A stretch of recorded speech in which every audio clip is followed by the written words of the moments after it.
ஒரு நாள் ஆயிஷா ரலியல்லாஹு அன்ஹா அவர்கள் வீட்டிலே இருக்கும்போது அல்லாஹ்வுடைய ரசூல் வீட்டுக்கு வந்தால் ஆயிஷா ரலியல்லாஹு அன்ஹா அவர்கள் அழுது கொண்டிருக்கிறார்கள். என்ன ஆயிஷா என்று கேட்டார்கள். யா ரசூலல்லாஹ், இப்பொழுதுதான் ஒரு பெண்மணி வந்து விட்டு சென்றால், அந்த பெண்மணி நடந்து கொண்ட அந்த முறையை பார்த்து என்னால் தாங்க முடியவில்லை, ஆகவே அழுகிறேன் என்றார்கள் ஆயிஷா ரலியல்லாஹு அன்ஹா. என்ன நடந்தது என்று அல்லாஹ்வுடைய ரசூல் கேட்டார்கள். யா ரசூலல்லாஹ், 2 கை குழந்தையோடு ஒரு தாய் வந்தால் பசியினுடைய கொடுமையை என்னிடத்திலே சொன்னார். நான் அந்த 3 பேருக்கும், தாய்க்கும் 2 குழந்தைக்கும் தேவையான 3 பேரித்தம்பழம் வீட்டில் உண்டுமா என்று பார்த்தேன்.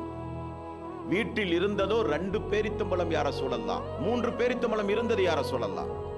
நான் அந்த 3 பேரித்தம்பழத்தையும் கொண்டு வந்து அந்த 2 குழந்தைகளுக்கும் அந்த தாய்க்கும் கொடுத்தேன். குழந்தைகள் அவசரமாக அந்த பேரித்தங்கனிகளை